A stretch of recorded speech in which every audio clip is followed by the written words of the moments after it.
Hello, everybody. Welcome to our NFL UK Live Draft Special. Hello, everybody. Welcome to our NFL UK Live at Home Draft Special. Great to be back on your screens on a Sunday night. Over the next hour, we've got three special guests, and we're looking ahead to the biggest moment of this NFL offseason, of course, the 2021 NFL Draft. Tomorrow, the channel, the NFL Sky Sports NFL channel, returns. There'll be Inside the Huddle, NFL Network program. We'll have a special program for you on Thursday night. Building up to the draft. Then we'll hand over after 3 hours to Kay Adams on the red carpet, and then every pick live from Cleveland. We've got the first round, we've got second round, and day three, we'll have actually the Jacksonville Jaguars making a pick from London, from Wembley Stadium, with two key workers from the NHS. It's going to be fantastic. So great to have you with us tonight. We can get you involved. We want your questions. You can put them in the YouTube box, or you can use the hashtag NFL UK Live on Twitter. So we'll get our guests out in a moment. But of course, you know, if you've been to an NFL UK Live stage show, we always begin with Neil's news. And I'm going to bring you the latest from the NFL. And we begin with exclusive footage from the Buffalo Bills fan rally that officially welcomed former Bears quarterback Mitchell Trubisky to Western New York. There it is. Poor old Mitch. Despite being fired as head coach of the Philadelphia Eagles, Doug Peterson has devised a cunning plan to watch his former team next season. There he is. There's Coach Peterson. These aren't real, by the way. Don't hold me to them at all. Driven by a jealous rage, we can show you the exact exclusive moment when Julian Edelman tried to join Tom Brady and Rob Gronkowski on the field during Tampa's Super Bowl win over Kansas City. There he is. There's Julian Edelman. No wonder he did his knee in. Now, after being fired as head coach of the New York Jets this past season, Adam Gase has returned to Denver, where he's once again been employed by the Broncos. And there he is, Adam Gase. He's found his spot. And finally, we have an extremely rare sighting of Andrew Luck enjoying retirement. But there are some worries that he's allowed his neck beard to grow out of control. And there is Andrew Luck, bless him. Should have that number 12 on his back there. All right, let's get our guests out then. Our first guest is a quarterback who spent 18 years in the NFL with 12 teams. I'm not brave enough to attempt all the teams right now, but we will mention them throughout the next hour.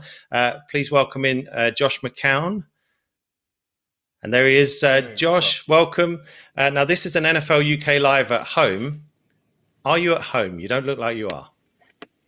No, I'm in the rental car return line in Knoxville, Tennessee. All right. I'm going to get into that in a little while. That's a good tease. We'll find out why in a moment. Our second guest is one of the most exciting and versatile running backs in the NFL. He's a star for the Los Angeles Chargers, getting ready for his fifth season in the NFL. Very pleased to be joined by Austin Ekeler. Austin, how are you? I'm doing great. How's it going? Good. Where are you in the country? I am in Las Vegas as of now. Very nice. No rental car for you. That's looking good there behind you. And our final guest, this draft, of course, they're saying it's all about offense. It's an offense-heavy first round we're expecting. So we've gone all offense tonight with a man completing the lineup who was one of the biggest stars of last year's season. He helped the Kansas City Chiefs all the way to the Super Bowl. About this time last year, he heard his name called in the first round. It's running back Clyde Edwards-Helaire. Clyde, welcome to our NFL UK Live. How are you? What's up? How you doing? I'm good. And I want to complete the geography. So where are you at the moment? I'm in Kansas City, Missouri. All right. Getting the work in. All right, let's get everyone in then. Let's get everyone in together. And Josh, I have to ask, why are you in the rental car return line? Let's get the story. Let's get it out of the way, and then we'll talk football. We'll get it out of the way. My wife and I were coming up to Tennessee, to the University of Tennessee, where our daughter is a senior. She graduates in a month. But she's also expecting her first child in June, our first grandchild. So that makes me feel really old, fellas. And I did some scheduling as I was booking the flights, and I didn't flip the fact that Knoxville, Tennessee is East Coast time. You know, I think in my mind, you just think Knoxville should be Central time. And so I got the times confused, and I didn't want to miss the flight. So here we are. But we're making it work, just like just like we do in football. You have to make in-game adjustments. So here we are. We're making some adjustustments. There you we go. called an early audible. That's all. That's all we did. We called an early audible. Austin, Clyde, division rivals. I'm just checking. We good here? Is everything good? Friends, rivals? Hey, we're good, man. We're good. Hey, running backs stick Oh yeah, together. yeah, we're good. That's it. It's like a brotherhood, right? Actually, Austin, on that, you guys, both of you, maybe, do you feel like you kind of epitomize the modern running back because you do a bit of everything, which seems to be the way the league's going now? Hey, man, the more you can do, the more value you show to your team. So the more that we can do for our team, the more value that we're going to have, the more we're going to get paid, the longer we're going to play. So that's what we're trying to do. Absolutely. Spoken like a businessman and a veteran. I love it. Absolutely. No doubt. I second that. Follow that lead, Clyde. I second that. What was that first year in the NFL like for you, Clyde? And obviously you get all the way to the Super Bowl, and has that kind of spurred you on as you're back in Kansas City now working out? Is that kind of really driving you as you move forward to 2021? Oh yeah, no doubt. And just to to answer the first part of your question, just the overall first year was just weird. I mean, everything was day by day.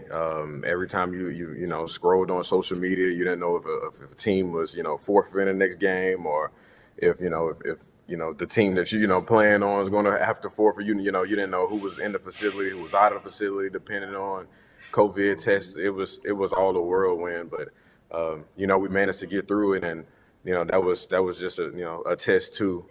I can only speak for how we did things in Kansas City, but being able to get all the way to the end, just with COVID and the whole 9 yards, it was a lot, and being able to get to that ending mark was a big thing. So kudos to us, and kudos to the entire NFL for making it happen. Yeah, it was a strange year. And Josh, you were the first ever work from home quarterback in NFL history for a little while until you went on to the Houston Texans. Did you ever attend a team meeting in your pajamas? Yeah. Oh yeah. My process was like, I would get up, I would help, get lunches ready for the kids when they were leaving. And then you pop on the Zoom and, spin around and you're in a team meeting, 2 seconds later. So yeah, it was no big deal. That was 2020 life in the NFL. And it was nice to kind of take some of those meetings in your PJs, and no pressure, on how to dress. You're just good, So yeah, it was a different vibe for sure. Well, Austin, everyone had Zoom meetings at some point, so that question could have been directed at all of you, really. Oh yeah. There's a lot of Zoom calls and boxers and a T-shirt for sure. All right, we're gonna play our first little game actually. So it's Have You Ever, family version, fellas. Family version. It's still before 9 o'clock here in the UK.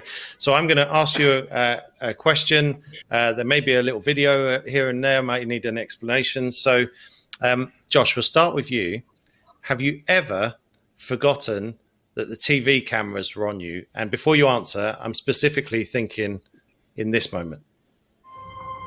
McCown didn't go out on top, but lumbermen rarely do.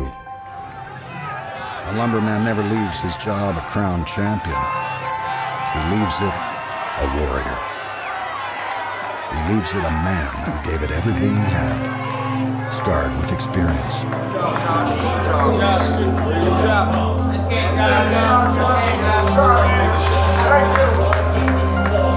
McCown held his head high, refusing to break down until he was out of sight.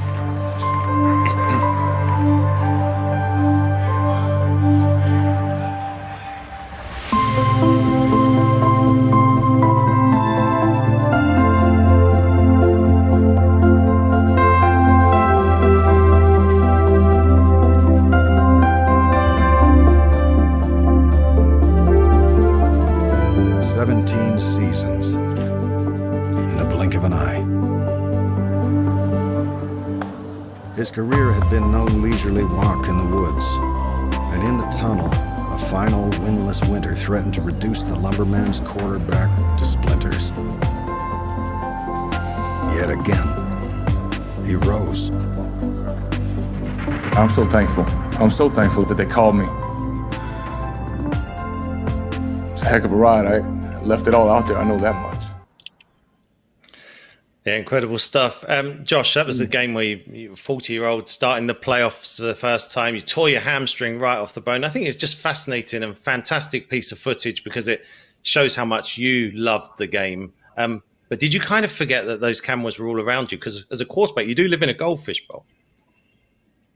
Yeah, I thought I had rounded the corner. I thought I was good, but in this day and age, you're never away from the cameras. So it's wild seeing that and kind of replaying that, and reminds me that I need to get tightened up. You know what I'm saying? Because I was looking a lot fresher back then. I let myself go.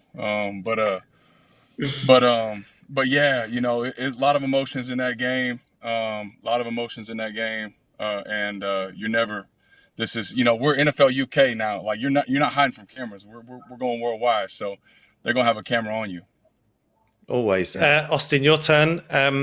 Have you ever considered a second career as a high jumper? And I'm thinking about this, and then you can answer. You get one shot. 6 yards, 6 yards. Jump. Ah! You're jumping too early. 6 yards, JK. Scoot up, scoot up, scoot up. 6 yards. Hey, there it is, there it is. I just figured it out. 6 bags today. Got some bets on it. Yes, sir. Give me 6 bag. Give me 6. We'll see, we'll see. I got to jump over myself. I got to jump over myself. Hey, watch me.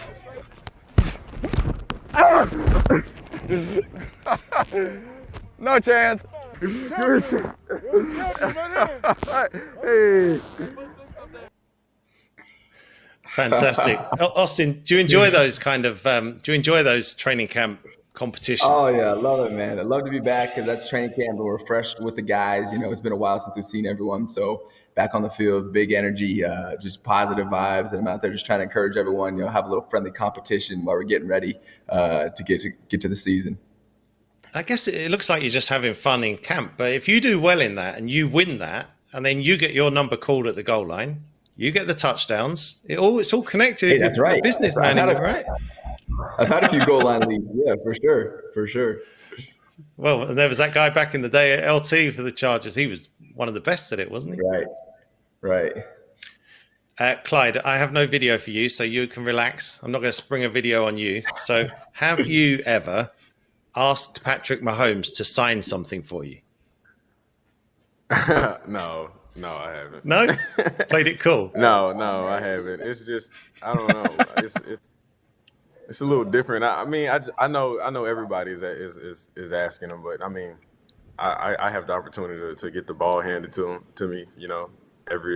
I line up next to him. I get to catch passes from him. So I think that's, for me, that's better than just an autograph. So absolutely. I'm cool with that. How special is it to line up alongside him? I know you're playing and I know you're in the moment, but you must have recognized so early that you're on the field with someone historically special. Yeah, you realize that at first it's that rookie thing. You just in awe. But then the year before that, I was fortunate enough to play alongside Joe Burrow, and just watching the way he prepares and how he carries himself. And then, not even a year later, a couple months later, I'm lining up next to Patrick Mahomes. And then, I'm watching, if not identically, the same thing, the way they prepare, the way they, just the way they carry themselves. And then on the field, two different identities. I'm watching Pat throw it, sidearm with that baseball, background, and watching him do some crazy things. But I'm not thinking that initially because, I'm like, all right, I need to figure out what I need to do. I'm the starting running back for the Kansas City Chiefs. Like everybody's gonna be looking at what I got going on. So, but it's those times where, I'm probably, I'm not in or I'm watching a rep, and then, I'm watching him roll out to his left and, throw a sidearm ball across the field 60 yards, and it's just like, man, that's absolutely ridiculous. So those are the times where I get to take it all in. Josh, you're like a high school coach, right, Josh? And I wonder how many quarterbacks at levels below the NFL get told off by their coaches for trying to pull off a Patrick Mahomes. Like, how many kids do you reckon to try and no-look passes? Oh, well, look, I got a 10th grader and 11th grader right now playing quarterback. And it's all I can do to get him to, like, bro, that ain't for you. Like, that's for him because he's a special dude. But like, for us, we have to play the position this way. But it's not just my kids. There's droves of high school quarterbacks that are trying to do the things that Pat's doing. And the best thing about that is, I believe, it's twofold. Not only will they try to emulate Pat on the field, they'll try to emulate him off the field, and that's even better because Pat's such a high-character dude. He's a great guy. He's a fellow East Texan like myself, grew up right down the road. This is how old I am. I grew up playing hoops against Pat's dad. So, Josh, don't age yourself like that. We already did with the other clip, walking the tunnel. I look pretty old. So, and you said you're about to be a grandfather. Yeah, exactly. So we're there, but yeah, the kids are trying to emulate these guys, and I think it's cool because it's going to take our game to another level. Yeah. Let's do another round, shall we? Let's go with you, Josh. Actually, we'll go with you. Austin, let's go with you now. Mix it up a little bit. Have you ever been late to practice? Is there a video for this, or are you asking me if I've been late to practice? Well, yeah, hang on then. Yes, there is. I'm glad you can sense the vibe, because I'd like you to explain this otherwise. Let's have a look at this video. Oh, God. Hey, you got your pants on. Sit on backwards, bro. Now I'm on you. Now I'm on you while you're back up. One more time coming back through. All right, after this, I got to go back in. I gotta go to the bathroom. And I got to go to the bathroom. Bruh, you're killing me. See, Austin, I'm not an NFL player, as you can tell. I'm sure you can tell. But I think there's probably, on your shorts, there'll be some sort of string you tie up at the front. And if that's at the back, that could be a problem. Okay. I got that right? now. I got that. Hey, I was actually almost late for practice. That's why I had to throw those on. And that's why they're on backwards, because I was just like, oh, shoot, let me get out there. And then none of your teammates told you. I was reminded real quick, actually, hey, your pants are on backwards. Get your butt back in there and change. Did you actually go all the way back in? Yeah, I absolutely went back in. I can't go through, especially with Hard Knocks. I couldn't go through practice like that. Josh, for you, do you ever wish you had played wide receiver full time? Tell us a story. I don't know. It might have been a better move for it. It might have been a better move for me, Neil. You never know. I was a backup quarterback in Detroit. And on Mondays, I would come in, and now TV famous Dan Orlovsky, our third quarterback, was a second-year player, would want to get work in. So I would come run routes for him on Monday and Tuesday, get a little conditioning for myself, let him get throws, because as a third quarterback, he wasn't getting very many throws. And then we had some injuries and some things happen, and next thing you know, I'm going into the game as the fifth receiver. And then the next week it's an injury, and I'm the fourth receiver. And all of a sudden, we're in a 2-minute drill, and Roy Williams gets tired, and he comes and taps me on the shoulder, and I'm standing there, and he's like, "Go, man!" So I'm running in the game, like, all right, here we go, and I'm out there running routes. The next week, I'm in Foxborough, which is now the clips that you can catch on social media every now and then. Somebody will throw them up there. I'm in Foxborough playing the Patriots, and John Kitna's a quarterback, and man, this is before they put the green dots on the helmet. This is kind of a little bit of why they put the green dots on the helmet. We were in 2-minute drill because we were the Lions, and we were behind, and the Patriots were the Patriots. And we're in the 2-minute drill, and I don't even have to go to the huddle. I'm just getting it right there in my ear and just running routes and catching balls and having a good time. So it was short-lived, and probably rightfully so. New respect for, guys like Austin and Clyde and people that really can do something with the football when they get it in their hands. Because that first time I caught the ball with my back to the defense was a feeling like no other, and it was something I didn't want to do again. I was comfortable playing quarterback. So flipping that, Austin or Clyde, have either of you thrown a pass in a game? I have not. Clyde, have you? A college game, but not in the NFL. Not in the NFL, not yet. One to watch out for. And Josh, that first game before the Patriots was against your old team, right? The Cardinals. So I assume Larry Fitzgerald, Anquan Boldin, they're really encouraging you from the other sideline, right? Not. Oh, no doubt. Like yeah, they were. I had just left Arizona the year before. So, and me and those guys were close, as you said. So I run a route, and I turn, and the route finishes like facing their sideline.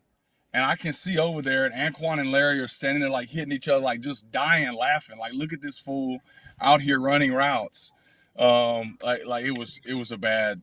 I didn't belong out there, and they let me hear about it after the game. That's right, Austin. No doubt. The more you can do, guys. Hold out hope. Hold out hope.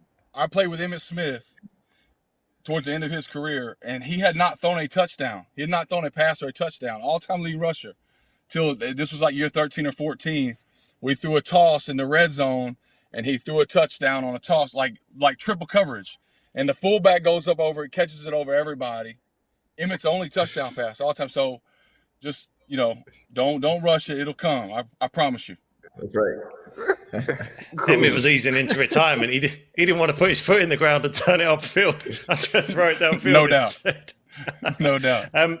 Last one for you, Clyde. Have you ever used your NFL fame? You've been in the NFL a year, and we have had a couple of lockdowns, so maybe not. Have you ever used your fame to your advantage? Get an early table somewhere, a restaurant, get a nice deal somewhere, or do you like to keep low key?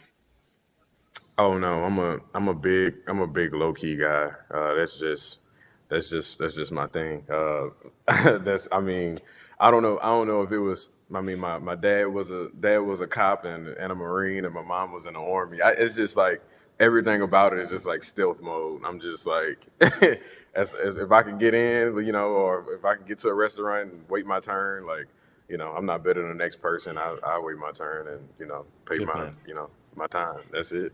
Good for you. Good man. Right, we've got some questions coming in. Remember, you can get your questions in on YouTube. Also, you can get them in on Twitter using the hashtag NFL UK Live. Let's go to you first, Clyde, from the Arrowheads Abroad. So it's the UK Chiefs fan group.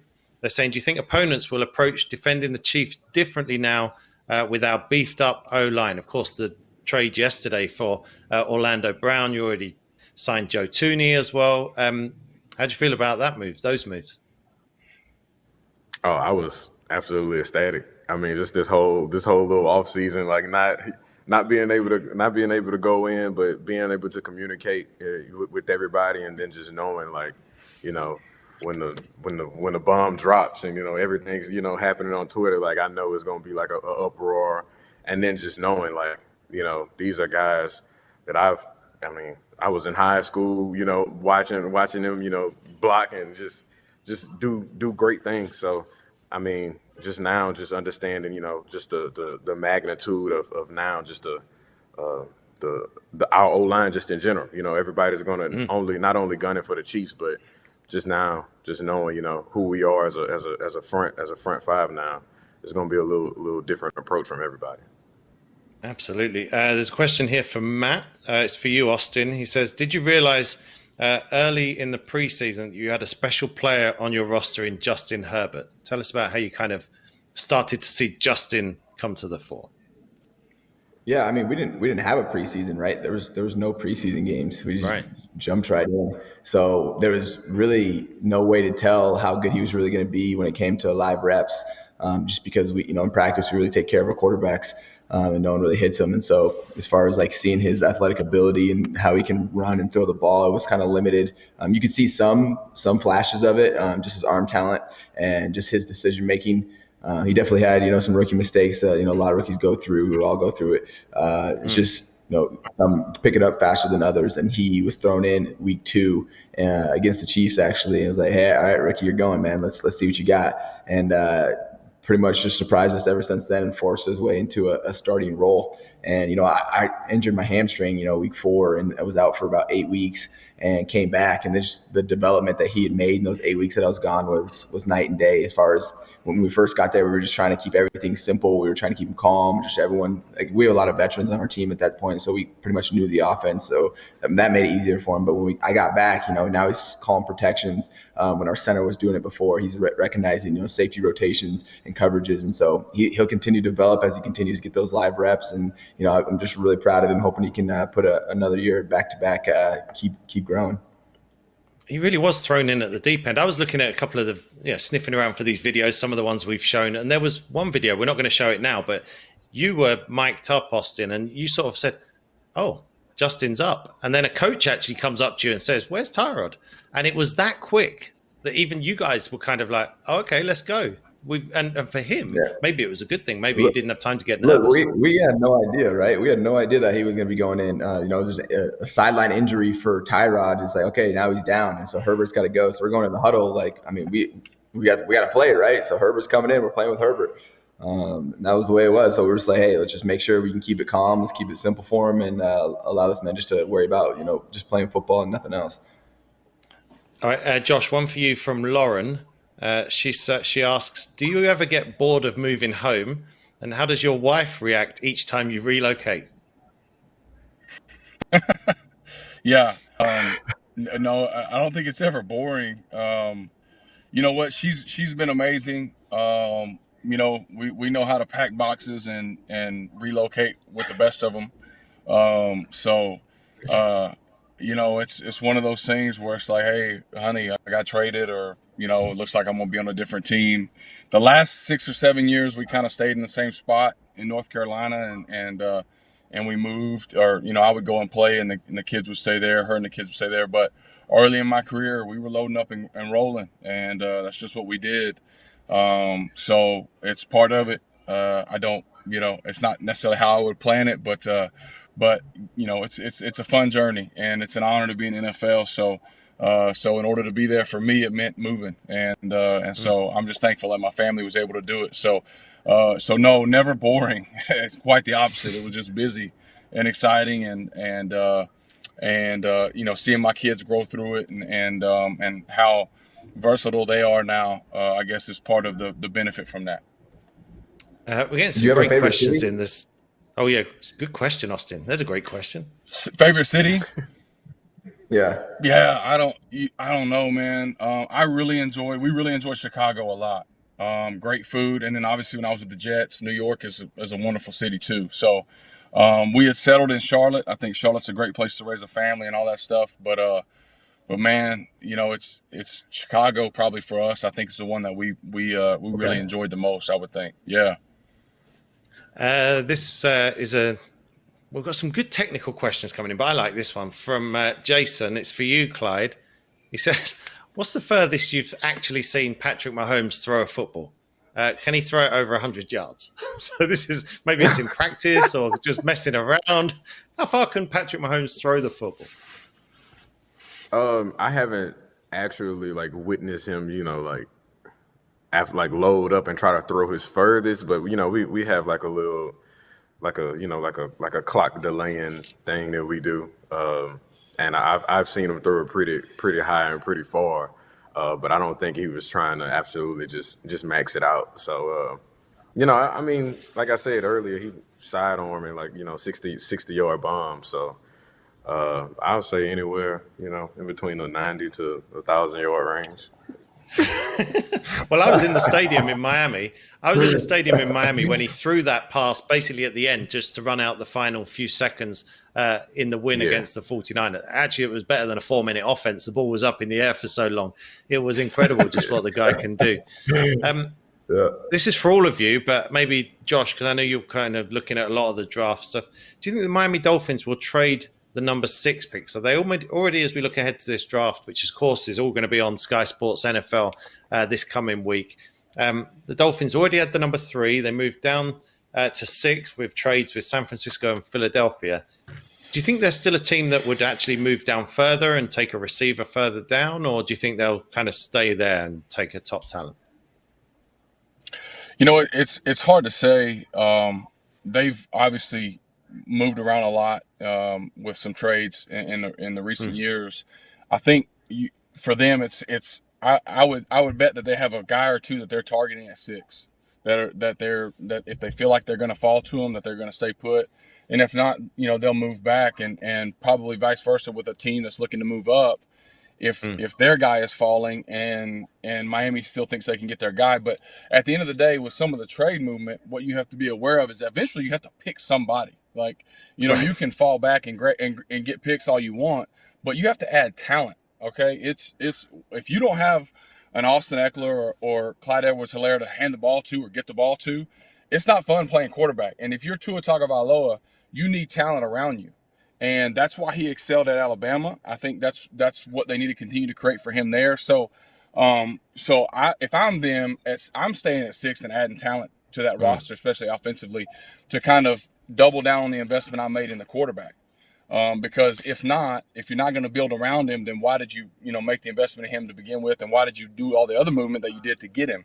So, so I'm investing in the quarterback. Unless you think a Jamar Chase, if you can slide back 2 or 3 picks and still get him, is available to you there, or Jalen Waddle where you can get some speed. Somehow I feel like Waddle's going to end up on the Chiefs because that's just what they do. All the track stars end up on the Chiefs. Yeah, somehow he's going to end up there, and the rest of the league's going to be pissed. But yeah, I think if you're the Dolphins, I think you got to go grab some talent, and you take the best one available that can help your young quarterback. All right, Josh, I see you, man. Breaking it down for him. That was sick, man. That was awesome. Man. Austin liked all of that apart from Jalen Waddle to the Chiefs. Yeah. Let's talk about the draft then. We'll talk about the draft a bit for the next 10 minutes or so. We'll take some more of your questions if you're watching along at home a little bit later in the show. But of course, it is the draft. All 3 days are going to be live from Cleveland, Thursday, Friday, Saturday. Saturday is going to be special here in London at Wembley Stadium. The Jacksonville Jaguars will be making day 3 picks using 2 key workers from the NHS, which is going to be fantastic. But Clyde, I want to start with you, and I want to just go back to pretty much about this time last year. Let's just remind ourselves that moment you heard your name called. With the 32nd pick in the 2020 NFL Draft, the Super Bowl champion Kansas City Chiefs select Clyde Edwards-Helaire, running back, LSU. Yeah, historic pick made from the commissioner's basement. Clyde, after all the years, Pop Warner, high school, through college, what was it like to hear your name called and know you're heading to the NFL? It was, it sounds so cliche and just like, that the answer everybody has, but it was a surreal moment. And just, just with the circumstance of everything that went on, just not having a pro day, just having a combine, and then not running the time that I wanted, and just, but knowing that I interviewed well, so hoping, that kind of stuck. And from that point, once my name was called, it was just like all the work that I put in prior, all those, just flying here to meet with Marshall to learn plays and learn, fronts and coverages, and just a whirlwind, everything that I was doing, in order to become, just one of those elite guys and have my name called in the first round. And, starting off, being projected a 3rd round guy, it was just a weight lifted off my shoulders. So for me, and even with it being a pandemic, it felt even better just having, my entire family around, and just like nothing other, no cameras, nothing else extra. It was just family and just everybody who knew, just knowing my stories and knowing everything that I went through, just to get to that point, it made it a little bit more special. And was there immediate excitement? It's Andy Reid, it's Patrick Mahomes, it's Tyreek Hill, Travis Kelce. Did that part of it enter your mind as well? I'm going to the Super Bowl champions.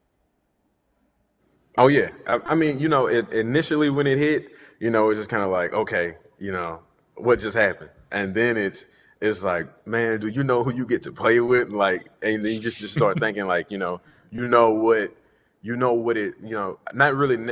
knowing what it takes to win in the NFL, but the year before, we had like 8 first rounders leave LSU, and that's what it took to win a national championship. So, me knowing that, it's not one person or 2 people, but it takes, the entire team. So, when it hit me, and just, me knowing, well, I have not only me, hopping in with this amazing, group of guys, but it's just like, I know at this point, it's going to take just more than me to actually, do what I want to do, and that's win the Super Bowl. Good stuff.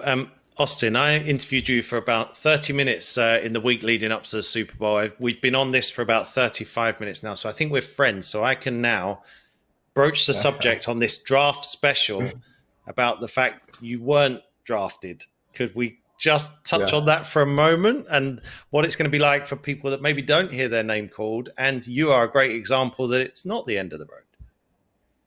Yeah, I think, everyone that's trying to just get into the NFL, really, we're all looking for just an opportunity, really. And that was the same with me, whether it's you're drafted, undrafted, you just want, to be able to get yourself in front of the coaches, in front of the scouts, and have an opportunity to show, hey, this is the work I've been putting in and this is what I've been doing. And so that's what I did after my senior year in college, actually dropped out just to go train. I took this opportunity. I was like, you know what, this is going to be something that I want to focus all of my energy to. This is going to be all of me for this next few months so I can try to give myself an opportunity to play in the NFL. And, ended up having a great pro day, and then having, a call from the Chargers about halfway through the last round saying, hey, if you don't get taken these last few rounds, then, we'll take you with the Chargers. And that was one of my top teams that I wanted to go to, just because of the positioning. I felt I had the best odds to make the team there. And, sure enough, ended up making the team. And, I was wearing number 3 throughout training camp. And that's before you could wear number 3 legally, right? That's trendy now. With the camp body. There's a camp body, right? And so no one even knew my name, man. I was 6th string. Like there's five other running backs in front of me. And if you don't know anything about the NFL, 6 stringers don't make the 53-man roster.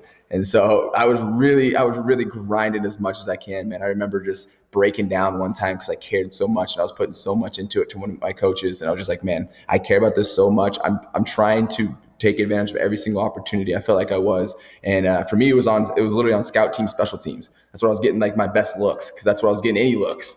And if you don't know what special teams is, it's because it's not offense or defense, what everyone usually knows. And then I'm scouting the special team. So it's just like, hey, it was my opportunity and I took advantage of that opportunity, and it slowly worked into a role, right? So I slowly started on special teams from preseason, and that's what got me on the team. And then I slowly worked my way to an offensive role from there. But I love the journey I came. I never forget where I came from. That's why I try to, always inspire and tell people, like, look, if you got your mind set on something, hey, go for it as long as you can and as hard as you can. And if you don't make it, guess what? All the skills that you learned along the way, you can apply that to something else, right? Because it's always a bigger picture. It's always about, developing yourself as a human. And so that was what was on my mind, to have no regrets coming in, putting everything into the opportunity. If it works out, great. If it doesn't, look, I put everything into it. Let me go find something else to do. That's fantastic. And actually, it's really interesting how the NFL's moved on in 5 short years, because if you were a running back or a receiver coming in wearing number 3 now, you'd be top dog, right? Whereas actually then it was borderline disrespectful. Now you'd be all right. Josh, I want you to maybe talk about a couple of the quarterbacks in this draft, because it looks like we're going to have 3 go off the board in the top 3 picks. Mm-hmm. That'll only be the 3rd time in NFL history. It happened in 1971, 1999. And we've got 3 that are probably going to go in the first 3 picks. We could have 5 go in the first 8 or 9 picks. Let's start with Trevor Lawrence. Just your thoughts on Trevor Lawrence and whether he is a clear head and shoulders above the rest. Yeah, I think Trevor's up there because he's been the guy since high school. Like, I think everybody expected this to be his trajectory, to go to Clemson, to play successful football, to maybe win a national championship, compete for national championships, and be the first overall pick, and he's fulfilled all those things. So there's no reason to think that he won't be a productive player in the NFL. I do think there are some concerns. When you look at the tape, sometimes the delivery is long. When the pocket gets tighter, that's always a concern. The positive thing about the height is he's going to be able to see. He's like Austin's guy out there in San Diego. He's a taller guy. He's never going to be blocked out. He's going to be able to make all the throws. But is there a timeout for mention of San Diego there? Yeah, that's right. Oh, that's right. Another thing that dates me, because most of my experience is San Diego. My bad. LA, excuse me. And but at any rate, still I think going to be a strong leader. Gonna play well from the pocket. I think the NFL game, because he's got a big arm, the closer hashes are gonna allow for bigger throws for him. Which is going to, expose his game even more. So it's looking like him at 1, Zach Wilson at 2. Everybody compares him to Clyde's guy, Pat. And then Mac Jones at 3. And the intriguing thing is everybody looks at Mac Jones and goes, why Mac Jones? And I understand too, but I think we forget that a 43-year-old dude just won a Super Bowl. So there's a premium on throwing it from A to B accurately. And that's the quarterback position, decision-making and accuracy. If you can do the other things, if you can do the Pat Mahomes things, that's icing on the cake. but you got to be able to stand back there and throw first and foremost. That's what makes Pat special, is he can play from the pocket, and then when it's ugly, he can get out and make plays with his feet. That's the hope with Zach Wilson, I think, when you see that pick happen at 2, is that he's going to have the same ability. And then really for, I think, his ability to get outside, to make some plays with his feet, to change the arm angle. But then he's going to have to master playing in the pocket. It can't, just be about that. I think the Jets are better set up now than they were 3 years ago when they picked Sam Darnold. He's coming into a better situation where you have a GM and a head coach that are aligned. You have an offensive line that's built up, so they should be in a better situation. Zach should be in a better situation than maybe Sam came into 3 years ago. And then the third pick with Mac Jones is just going to be, people are questioning that pick, and I understand why, because the trend is these guys that can move, like we've just said. But at the end of the day, decision-making and accuracy are what drives the position. You got to be able to do those first. And I just believe maybe the 49ers see something there that they believe they can harness with Mac Jones. And I think the position will continue to evolve and grow, but it will never get too far away from being able to stand in the pocket and throw the ball accurately, because it's physics. That's the fastest way to move the football. And so you're always going to have a premium on that, and I think Mac Jones is benefiting from that. If it is Mac Jones at 3, he comes in with some pressure on his shoulder. I know there's pressure on all you guys, but he will cost the first-round pick this year, their first-round pick next year, their first-round pick the year after, and a third-round pick. That's a lot on some young shoulders. No doubt. And I think it's a lot on his shoulders. I think he's ready for it because he's played at Alabama, and they're always in the spotlight. However, there's a lot on his shoulders for several reasons, because of what they gave up to get to the pick, and then the people that they're passing up. Because you can certainly turn on Trey Lance's tape, you can turn on Justin Fields' tape, and make an argument based on what you see on their tape and what you know about the 49ers offense, that they may be better fits. So, and especially because you look at what the game, where the position is going in our game now, we love to see the guys that can move and can make the throws that we're talking about with Zach Wilson and different guys. So not only did they move up to get there, but they're passing up some other guys that may be better suited perceptively for that offense. But I just say this, just like talking about the Dolphins earlier, you zero in on your guy that you believe fits what you're going to do, and you go get him, and you make no apologies about it. And I think that's what John and that's what Kyle are doing. They're saying, this is our guy, whoever that is. And they could shock us. It could be Justin Fields. It could be Trey Lance. But it sounds like it's going to be Mac Jones. But at any rate, they found their guy. They moved up to get him, and they're betting the future on that. Clyde, looks like the first receiver off the board is going to be your old LSU teammate, Jamar Chase. The last time you were on the field, he opted out, of course, of last season. So the last time you were on the field with him, he caught over 220 yards worth of offense in that national title winning game. How special is he? What should we be looking out for with Jamar Chase? I mean, just the overall physical receiver. I mean, you have a lot of guys, that they try to, say this guy has speed, or this guy has strong hands, or this guy, high points the ball. But, it's rare that you can get someone that does it all. And it's, I mean, I'm not the only one saying it, it's everybody saying it, from top down. And it's something that I saw just even growing up in high school. Jamar played probably about 30 minutes away from me at Rummel High School, but we scrimmaged him every year to start the season. And, even when he was just, a skinny, 120-pound receiver, he was doing the exact same things, but it's like he grew into his own. And I'm glad that, I was able to play alongside of him, and, came to LSU and completely developed. And just the maturity factor, it shows that he opted out and took this entire, season and perfected his craft, came in and did everything that he needed to do. And it even showed on his pro day, amazing, 40 numbers, amazing vertical, and then when it was time to catch the ball, he displayed, why he's the top wide receiver. So, you're getting a pure ball player, pure receiver in Jamar. So, I wish I can find a way to get him to the Chiefs, but we don't have any more first round picks. Don't get greedy. Y'all now. will find a way. You always do. Yeah. Well, he'd love to join that. Neil, we mentioned Anquan Bolden and Larry Fitzgerald earlier. He's got a little bit of those guys. He's got a little bit of their games. Yeah, no doubt. He's going to be special. He's going to be special. No doubt. Oh, that's interesting you say that, because they, at first glance, you'd think they're quite different, but because Anquan was quite tough, is that the part you're thinking when you look at? But look at the weight he's carrying. Like, he's a big physical dude. I mean, he's a good route runner, but he's a big physical. Yeah, like Clyde will tell you, he's a big physical dude. So I think that's what I mean. He's not exactly Larry, but he's kind of somewhere. He got a little bit of their qualities, both of them, and definitely one. I think he's gonna be special. Definitely. And if I'm the Miami Dolphins, I'm really strongly considering that dude as my top pick. That's the guy that would certainly help out too. All right, sorry, go on, Clyde. Go ahead, Clyde. I think he's going to Cincinnati with Joe. I think they're gonna try to figure out a way to get that LSU, and then since he just picked up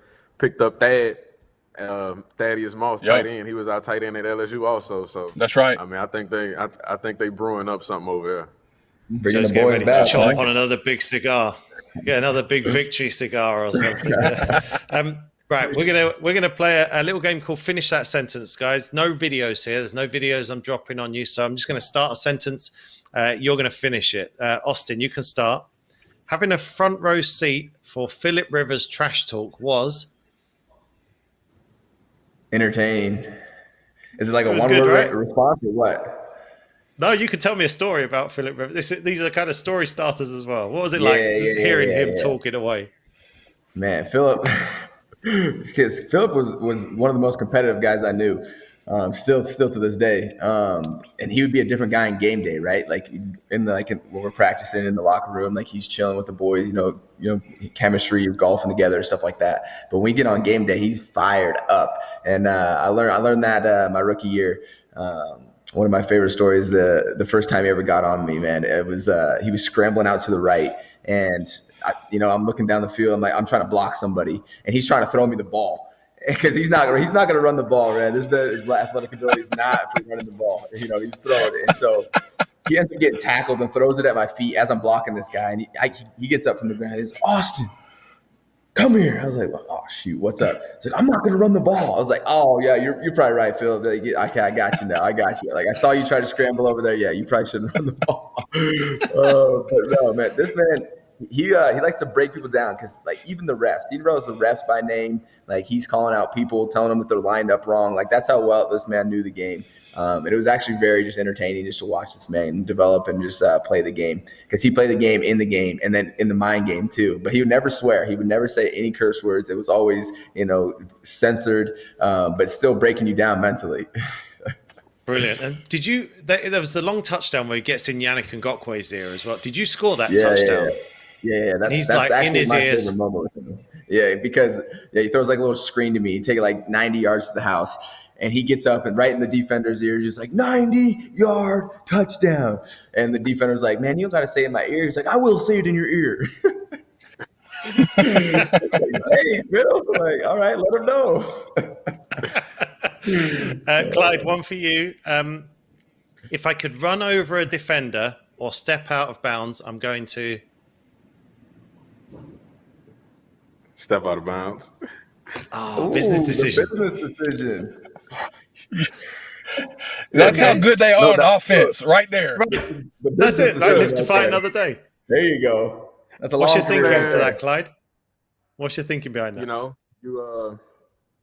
It's one thing. It's one thing. Just trying to be that tough guy, and then it's another thing just knowing, playing it smart and knowing, these DBs. They're a little bigger and a little faster, a little stronger than what they were, a couple years ago. I'm running into cornerbacks, that's 6'3", 200 pounds, 220 pounds. I'm like, these some stout dudes, and to be taking licks like that all the time, that's if I could avoid those licks from those guys, I try to, because if Austin knows, once you run in between those tackles. Those 300 and 290 pound dudes on your back, doesn't feel too good. So gotta, get it where I love the honesty. If I can get out of bounds, get out of bounds. I love the honesty because I've asked that question of running backs in the past. They're like, yeah, I'm going to run them over. And then I watch them the next week and they're stepping out of bounds. I mean, at least you're telling it like it is, right? What about you, Austin? What would you do? What's your theory on that, I'm Austin? with Clyde, man. Hey, the average running back career is like two and a half years because of that first answer, running people over. Like, hey, you can't do that forever, man. Your body's going to take a toll, right? So you got to make a business decision, knowing the ride is over, take the easy out of bounds, save their body, save your body, and let's live to play another down. Smart boys. But in my defense, go on, Clyde. You can watch the film. I carry some people. Well, I was going to say, I bet when you need to, you guys lower the shoulder. Never stray away from contact, but if there's ever a decision where it's like, all right, I'm coming to the sideline, absolutely, we're going to take it. Oh, yeah, no doubt. Yep. No doubt. All right, Josh, this is the $1 million question, and it's an unfair one for you, but I'm going to ask it anyway. The best quarterback in the NFL today is? Patrick Mahomes. Mahomes. It's hard because I want to ride with the old guy and say Tom Brady. So Tom Brady, but I think in my mind I'm always thinking of like building a team right now. Like what would I do? And it's probably Patrick Mahomes because of his age. But then Tom Brady and Aaron Rodgers are right there with him. Russ, Lamar Jackson. So there's some guys out there, but I'd say Pat would be at the top. Yeah, incredible time for quarterbacks. Let's go to some questions then. We'll finish off with some questions from you at home. We thank you for joining us tonight for our NFL UK Live at Home Draft Special. Questions have been coming in all throughout the last hour. Austin, this one's from Paul. This might depend on whether you got your shorts on the right way, but it says, would you welcome back the Hard Knocks cameras again during your career? Would you welcome them back? Did you enjoy it? I feel like I'm unique in a way that I bring on the content. Like I'm fully into the content. I got a Twitch channel. Like I do like my little podcast on there. And so I'm all about, just getting the message out. Because here's the thing, like as athletes, we have this big platform. Well, how do I get my story or my brand out to the fans and to people that follow this platform? Well, I need the media, right? I need the media to help me do that, and then I also need to play well at the same time to bring attention to myself. But if I can get extra media, I'm all for it. Bring in Hard Knocks, even pants on backwards or straight. Let's go. It doesn't matter as long as you've got them on. Hey, just get me on camera. Let's do it. As long as they're on, that's fine. Clyde, for you, this one's from John. He says, how much are you looking forward to hopefully playing in front of full NFL stadiums for the first time next year? And there's a follow-up part to this, and hopefully in the UK in the future. Oh, man. Well, honestly, I just can't wait till I can't hear anything again. Like that's, just putting that helmet on and just hearing that crowd roar like in your helmet. It's only something that, if you play football and just been in a packed stadium that that feeling of actually playing in a packed stadium is just something surreal. So not really having that opportunity last year. But, this year, hopefully, I get to get into Arrowhead Stadium. They say it's the loudest. It seemed like the loudest last year. We only had like 25%, but, I'm ready to be in stadiums, and just feel that real NFL vibe. It just felt like some packed scrimmages last year. Yeah. What about playing in the UK? I mean, we could put that to the whole panel. Josh, I don't know. I'm trying to work out the timeline of all the teams you played for. I know you had a career day in Mexico. Yeah. How would you feel about playing? Did you play in the UK? No. I never did. No. So, nothing's official yet, so you never say never. But that may have passed me by. So, but we'll see. We'll see who's coming there next year. Maybe I can join them. But I've left teams like the year before a couple of times where I thought I was going to get to do it. But the first international regular season game, the Mexico City game, you're right. I was a part of that. So yeah, hopefully, it's great that the league is doing this and continues to do it and expand our game. My favorite part about playing in the UK is, I played in the UK, and my favorite part is how hyped they get when they kick the ball. Like the kicking games, everyone's like, yeah, they kicked it. Hey, we got pretty hyped when Phillip Rivers threw that touchdown on the first drive. That was pretty special as well. Yeah, it was great energy, right? We were in what was it, Wembley? Is that the stadium? Yeah, Wembley. Yeah, it was sold out. So love the support out there, and just love the energy in that stadium too. It was a pretty unique experience. So, Clyde, would you want to play in London? That's what all the Chiefs fans want to know on the questions. Oh yeah, no doubt. I'm all about experiences, and then just like Josh said, just being able to expand our game, and just now it's just becoming global, so it makes everything magnified, and then they can see just what it's all about, what the NFL is all about. We've got about 5 Neil, minutes when left. you're on a good team, when you're on a good team like Clyde, you'll play anywhere. Like you really don't play you in care. the parking lot. You know what I mean? Play you in the rental car lot. Some of the teams that I've spent my career on, you want to be, you might not want to be at home. Actually, you kind of want to be on the road somewhere. Your home fans might not like you. So, like Clyde, like he's at a good space in life where they can play anywhere they want and feel good about it. They've sent us a few of those teams that just wanted to get out of Dodge. I'm telling you, we've had a few winless teams come over here. So we'll take the Chiefs for sure. Josh, one for you from Tim. He says, "Were you surprised at the way things played out in Philly for Carson Wentz, who's now, of course, on his way to Indianapolis? He's now with the Colts. What did you make of all that?" Yeah, a little bit. Just because they had made so much of an investment. We talk about the draft. They had made so much an investment going and getting him and then paying him into the second contract. But the productivity just wasn't there. And things happen. I think Carson has a unique journey where he came in the league and played lights out for a few years and takes his team basically to the playoffs and on a Super Bowl run. And then a backup quarterback comes in and plays for him. And that's a tremendous shadow that's cast by Nick Foles, and it's not Carson's fault. It's not anybody's fault. It was a positive thing because they won the Super Bowl, but it still existed. And I don't know that everybody involved organizationally, Carson, I don't know if the whole thing was navigated as best it could be. And so I think this departure for him and for the Eagles is probably best because it lets him have a fresh start. It reconnects him with Frank Reich, who on that Super Bowl run was a critical part of that, and a guy that Carson certainly trusts. So I think it's Carson's best chance to play good football is to go there with Frank, and I think for the picks and the things that Philly got back in return, it's a good move for everybody. So yeah, I'm a little surprised based on how his career started, but having been there and been around it, I think it's the best thing moving forward for them. And I'm excited about Jalen Hurts. I'm excited about watching him play. Let's finish with this one. It comes from DC, and it's for you, Austin. It says, "I don't know if you guys can see the comments on YouTube, because if so, Ek, that looks like a sweet crib." Hey, I appreciate that, DC. Yeah, thanks. They actually just got this house out in Vegas, so I'm moving out to Nevada. But I appreciate that. Yeah. I've been decorating a little bit. Got some chandeliers up in the back. Just trying to find a new place to call home.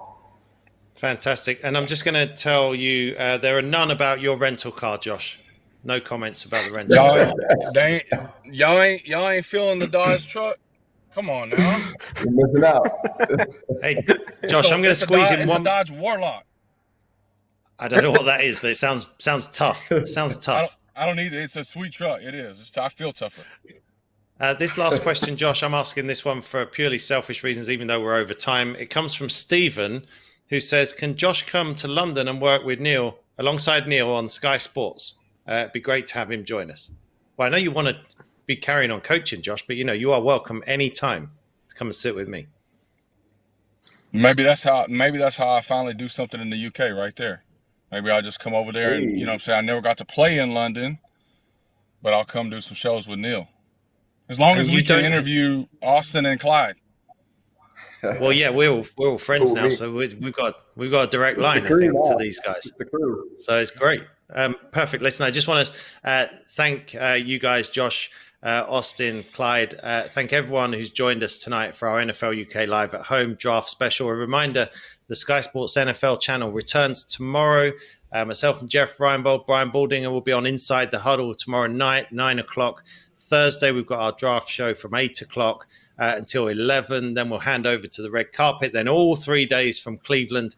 And it's going to be fantastic. All the NFL Network programming as well. So my thanks to our special guests.